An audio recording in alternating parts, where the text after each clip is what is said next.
Hello again. It is I. Is that you? Okay, good. Glad we could connect. This is the news beyond the news. I want to go into kind of part two of number 65, I think it was. This is probably 66. And I was just kind of rambling about where we are and what's going on, and some of the things I've had the good fortune to see, and others that I wasn't so fortunate to be around during that time. But here we are. We're in the 50th or 51st day of our new president, Donald Trump, and his cabinet and the people that are working hard. But we're also on the verge of the government shutting down tomorrow night if they vote on it and can't get it done. So, I mean, I guess nobody gets it all. But the centerpiece of what I've been talking about since last April is basically, what time is it? Where are we? What does all this mean? I mean, um, we got all kinds of things from California uh, burning down to the the disasters and natural disasters that's going on in the world, and the wars and the rumors of wars, which Jesus said they would be that way. But then people say it's been that way forever. No, it's not been quite the way it is now forever. Uh, One of the things that people say is that it is about it, when you tell them Jesus could come, they say, well, uh, they've been saying that since our fathers fell asleep, since my grandpa talked about that. But no, things are different. See, that's why if you don't pay attention, you don't see it. And you don't see that there was a wandering Jew for 2,500 years. They didn't have their own country. They didn't have their own army. They didn't have their own money. And then in 1948, they became a nation. And that was set up because of what happened during the First World War, called the Balfour Agreement, when Israel came back into the land anyway. So we've had 1917, 1947, 1967. So all these different things have come to pass to allow Israel to be where they're at.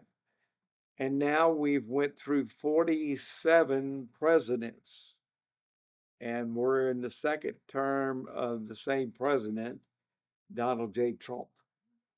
Of which, of the things that I know about the process and all that, um, I'm glad. I mean, I think it's better that they don't kill as many babies. I think it's better that uh, a man can be a man, a woman can be a woman, and men and girls don't have to play sports together and all that. But this is the centerpiece of each person's administrations. They have a thing. His is peace. I want peace. You got a ceasefire with Hamas. He's got a ceasefire with Jordan. He's got a ceasefire with Lebanon. He's got a ceasefire now he wants with Russia and Ukraine. Hopefully, it happens. And his main theme is he wants peace. Well, the Bible says it, and I'll reaffirm it to you that as a part of the last episode, uh, it said, "But of the time and seasons, brethren, you have no need that I write unto you. You yourselves know perfectly." Now, that's quite a statement to the church, that we shouldn't be guessing about this. We should know. You yourselves know perfectly that the day of the Lord, now that's a prophetic term. In this case, it's talking about the rapture, that we should know perfectly that the day of the Lord so come as a thief in the night. See, the second coming, every eye will see him, Revelation chapter 1, verse 7. But this day of the Lord will come like a thief. How does the thief come? He comes when people are not aware. Jesus said, "Be therefore ready, for in an hour that you think not, the Son of Man will appear." And so this rapture is people going along thinking everything's okay. It's always been the way that it is. Hey, my God, we've got a conservative president and cabinet, And this guy knows how to wheel and deal. He wrote the art of the deal, and he knows what he's doing. And people think that it's times are going to get better and better and better. But I got nothing to lose. I'm just going to tell you the truth. That's not going to happen. Doesn't mean there can't be peace. You're not going to. Things are not going to get better for 5 years and 10 years and 20 years. They're just not. Why? Because just like a person runs out of time, this earth runs out of time sometime. It did in the garden. I mean, it did when they had to build the ark. It did in Sodom and Gomorrah. And now the days are evil. And one person, one person is not going to extend. You know, he's calling it the golden age. The only golden age that will come is called the millennial kingdom. That will come. And the series where it comes, you have the rapture, the tribulation. Halfway through the tribulation, you have Israel fleeing and being taken into probably Petra for 3.5 years.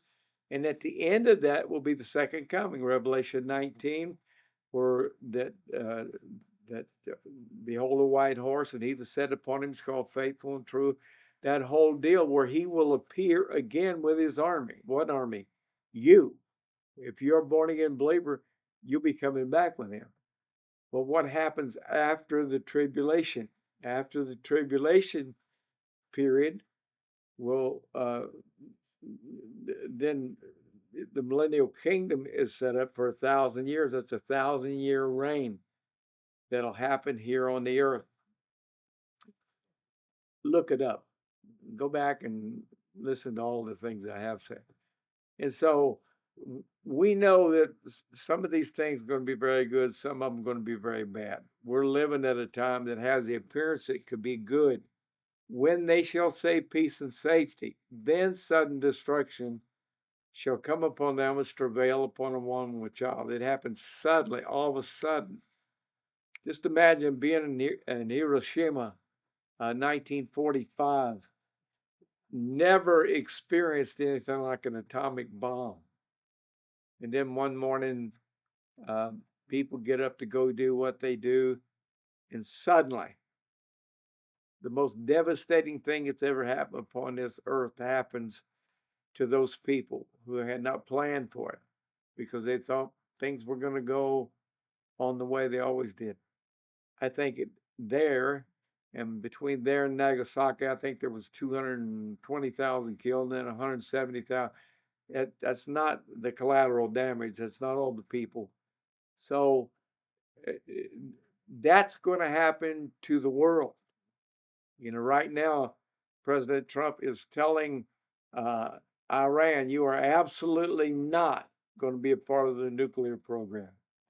And that's while China, Iran, and Russia are committed to war games in the Sea of Japan, I think it is, in that area around there, together.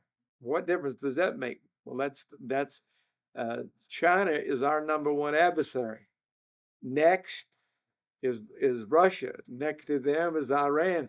The only thing is that Iran don't have the weapons and the wherewithal to do anything about it, but they have like proxies. You know, we've got part of our Navy pinned down in the Mediterranean Sea by a group called the Houthis. I may have the wrong sea there. That's a part of Iran's proxy armies. You have the Houthis, the Muslim Brotherhood, you have Hamas, you have Hezbollah. That's how they fought. But Israel went in there and blew up all of their defensive air system. So they don't have everything it looks. But if you read Ezekiel 38 and 39, you find out that those are the countries that will come down against the mountains of Israel.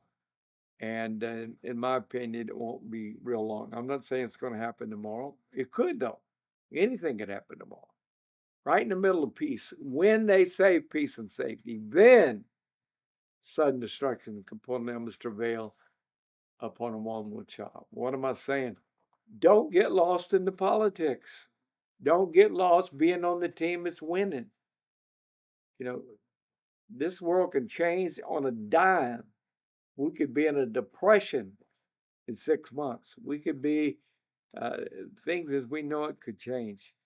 I'll catch up with you on the rest of it on the next time, part 3.